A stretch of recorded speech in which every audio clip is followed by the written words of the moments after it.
Jadi bagi ini ada lampirannya, ada lampiran nama-nama tenaga non ASN yang masuk ke dalam XTHK2 dan tenaga non ASN yang masuk ke dalam database BKN. Dalam surat edaran ini, kalau yang dapat dilanjutkan pembayaran gajinya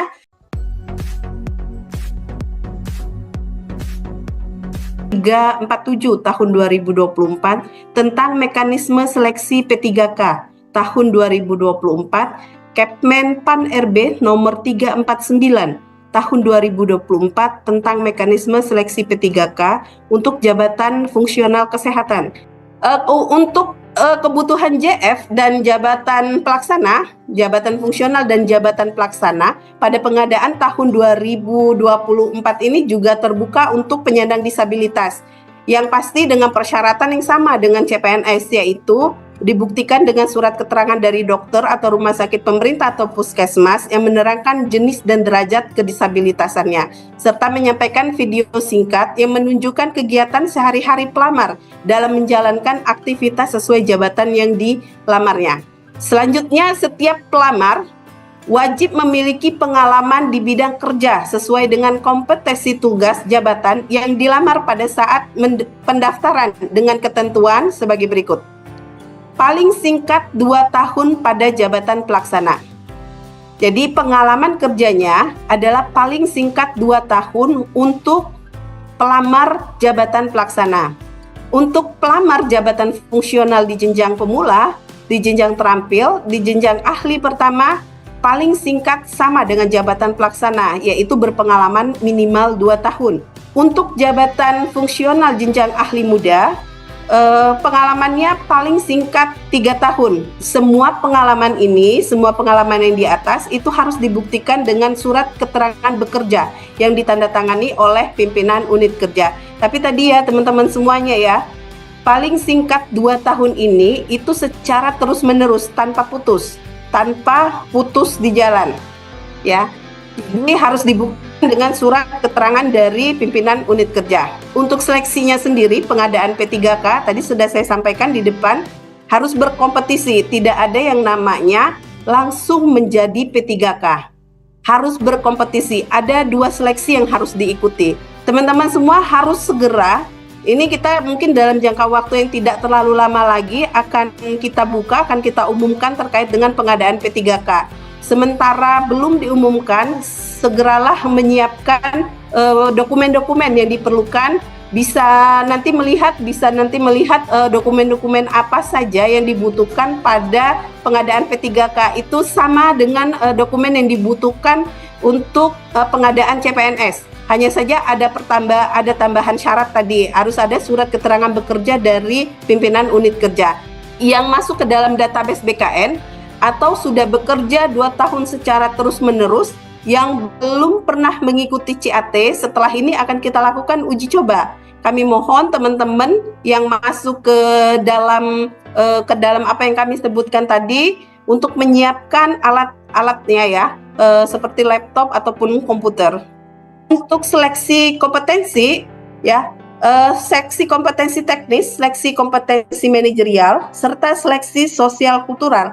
Waktu seleksinya adalah 120 menit. Untuk wawancara, waktu seleksinya 10 menit. Jadi total seleksi seluruhnya adalah 130 menit. Ini dikecualikan bagi pelamar disabilitas sensorik netra. Seleksi kompetensi teknis jumlah soalnya 90, seleksi kompetensi manajerial jumlah soalnya 25, seleksi kompetensi sosial kultural jumlah soalnya 20, dan wawancara jumlah soalnya 10. Jadi seluruh soal 145 soal yang dikerjakan dalam jangka waktu 130 menit. Nah, bagi jabatan pelamar jabatan pengelola umum operasional ada perbedaan, yaitu jumlah soal di seleksi kompetensi teknis hanya 45 soal.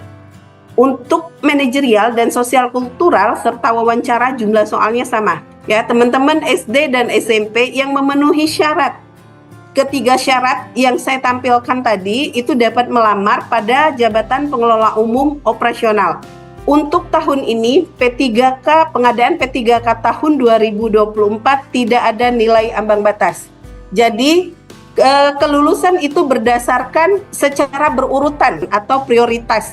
Yang pertama sekali diprioritaskan kelulusan adalah XTHK 2. Jadi ada formasi yang dilamar oleh XTHK 2, yang dilamar oleh pegawai yang terdaftar dalam database BKN, terus ada pelamar dari pegawai yang aktif bekerja pada instansi pemerintah paling sedikit 2 tahun secara terus-menerus.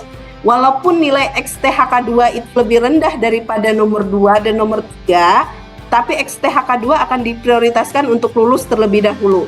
Setelah itu, kalau masih ada formasinya, baru akan dipenuhi formasinya atau kelulusannya akan diisi oleh pegawai yang terdaftar dalam pangkalan database tenaga non-ASN. Setelah itu, kalau masih ada formasinya, masuk ke dalam pegawai yang aktif bekerja pada instansi pemerintah paling sedikit 2 tahun secara terus-menerus. Jadi tidak ada nilai ambang batas dan kelulusannya berdasarkan berurutan atau skala prioritas. Untuk dalam hal masih terdapat kebutuhan yang belum terpenuhi, diberlakukan dapat diisi dari pelamar pada jabatan dan kualifikasi pendidikan yang sama, dari unit penempatan atau lokasi berbeda dengan ketentuan berlaku urutan kelulusan. Nah, ini bagi instansi yang melakukan pengelompokan, maka dapat dipenuhi dari pengelompokan tersebut dengan kelulusan secara berurutan sama dengan yang di depan tadi.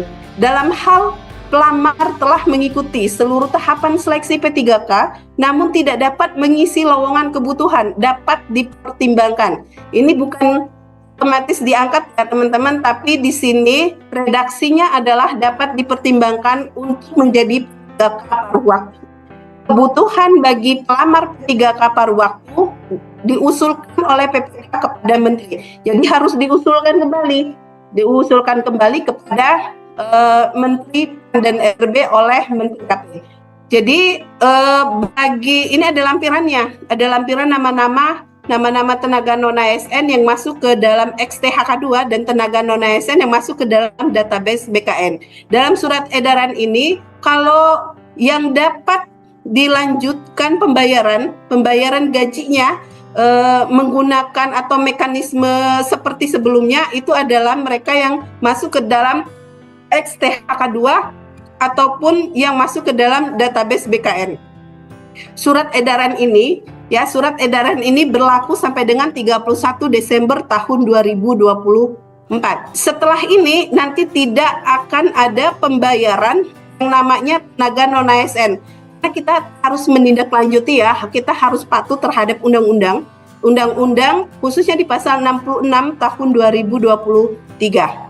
Nah, ini beberapa hal mungkin langkah-langkah yang akan kami lakukan, yang akan kami sesuaikan terhadap kebijakan tenaga non-ASN ke depannya. Ya, untuk mekanisme P3K paruh waktu sendiri tadi sudah disampaikan Bapak Ibu semua bahwa belum ada mekanisme atau kebijakan ataupun aturan yang terkait dengan paruh waktu. Makanya oleh karena itu KKP sendiri belum akan melakukan yang namanya mekanisme P3K paruh waktu. Bagi teman-teman atau Bapak Ibu semua yang usianya masih di bawah 35 tahun sebaiknya dan tidak masuk ke dalam XTHK 2, terus tidak masuk ke dalam tenaga non-ASN yang masuk ke dalam database BKN, ya. Sebaiknya kami anjurkan untuk mengikuti proses pengadaan CPNS. Ya, mungkin itu Rusdi yang bisa disampaikan, kita banyak diskusi saja. Terima kasih Rusdi.